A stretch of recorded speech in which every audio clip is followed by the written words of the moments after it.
Hello, good day, everyone. I am good news from the King's Farm and Industry. Happy New Year to you guys. We are at Aunshi, Edo State. I think we came here 3 days ago, and this is the farm I did a video recording of the mismanagement challenges they are going through here. We're still going to show you guys the other face of the farm we've not shown you, but the first part of the video you watched now is the snail farm to which we are setting up. I decided to do this recording today to address some certain issue. Very serious challenge we encountered last year. For those of you that wants to set up your farm or that are setting up your farm yourself, okay, I want you to watch out for this recycled material used for shade net, right? January last year, there was this farm we set up at Omoze in Anambra State, one in Benin, one in Lagos, and one in Ogun State. All right. My vendor delivered the shade net as usual. Normal is the person will be getting shade net from. February he died. March, April, the net. If you touched it, it will dissolve and turn into powder form like sand. You get the thing became very serious issue. We were forced to make a replacement and to which it result to loss of money, and we are still working on the last one as at this moment because the owner of that farm has not been in the country.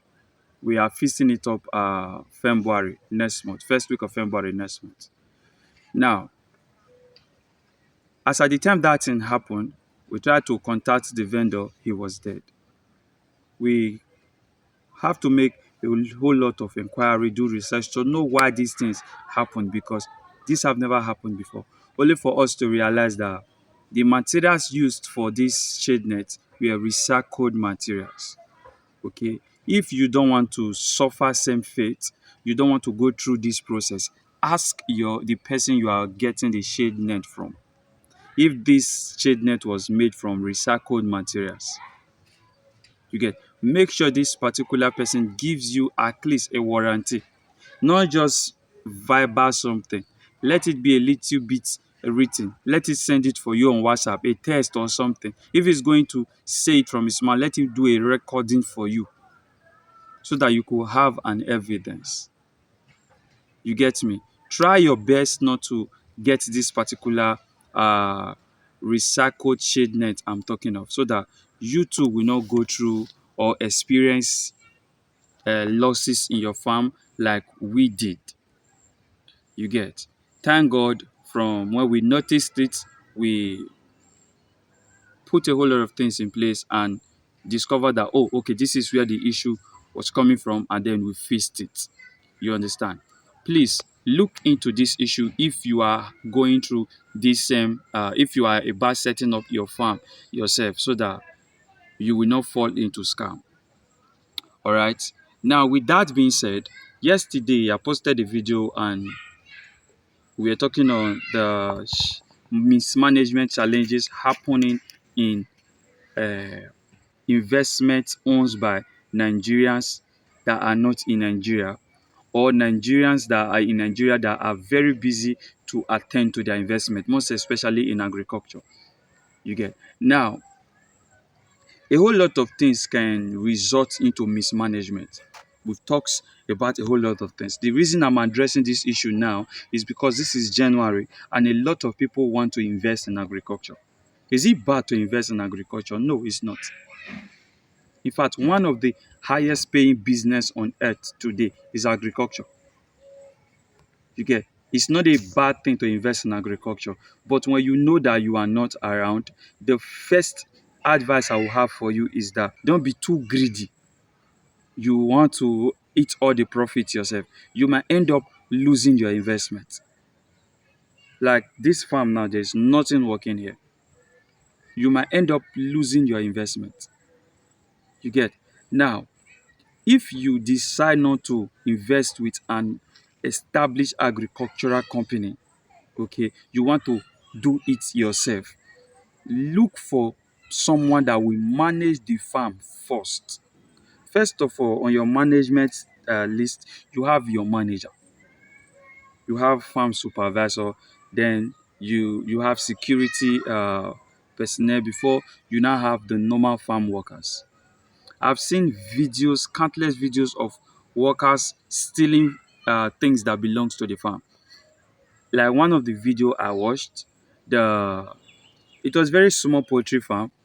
The woman stopped one of the female worker and start searching the worker, and they found, you get, and the woman was complaining, but I've been telling you people that I'm running into shortage, I'm incurring losses every day. You said no, the birds are not doing fine.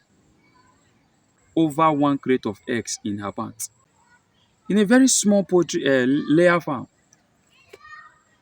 You get me? Now, if you know you will not be around like this, invest in security. You get, make sure your farm has a what's the name? A CCTV camera. Use the solar CCTV camera so that whether there's light or not, you can have idea of what is happening in the farm. And then look for a manager first. That should be the first on your list. Look for a manager. You see, do a review on this your manager. While we were growing up that time, some of our uncle, they will go for interview, they will ask them, where have you worked before? And then they will now tell them, okay, we worked in this place. The company that interviewed them will send people to that company to go and confirm what they did that make them to sack them or drop them in that company. These days, it's no longer like that. You just find workers and then bam, you employ them. You don't know their history. You don't know what happened in the place they worked before. Okay, do a review by asking them where they worked. Go to those places and know what happened that makes them to drop them. You get, before you hire them in your farm. Then get a very good worker. I've said it before, okay, and I'll still say it again. Do not allow your manager to employ your workers. Take out time, employ workers yourself. If you cannot or you are too busy to employ all the worker, employ one from another place. Bring that person to come and stay with them in the farm. Let that person be your eyes there and pay them, pay the manager, the farm workers, pay all of them surprise visit. Don't let them know anytime you are coming to the farm. This alone will make them to be a little bit conscious of what they are doing. And don't just be this absent farm owner. Within the month, visit the farm and know how the farm is running. Because of time, we're going to talk more on this issue aside today. Maybe tomorrow when we'll show you guys the other side of the farm. And for those of you that are interested in agriculture, you want to go into agriculture, you can join our online training that is coming up last week of this month, January 2025. The training course are cut across snail farming, rabbit farming, pig farming, and pineapple farming. The training fee is 20,000. It's online training so that you don't have to be running down to Benin. It's online training and it's a 1 week training. If you are interested, reach out to me on WhatsApp through this line 081 140 66659. And if you want to set up greenhouse for snails or greenhouse for crop, also reach out to me through the said line. Or you want to buy snail feed or calcium, reach out to us. Once again, I'm Good News from the King's Farm and Industry.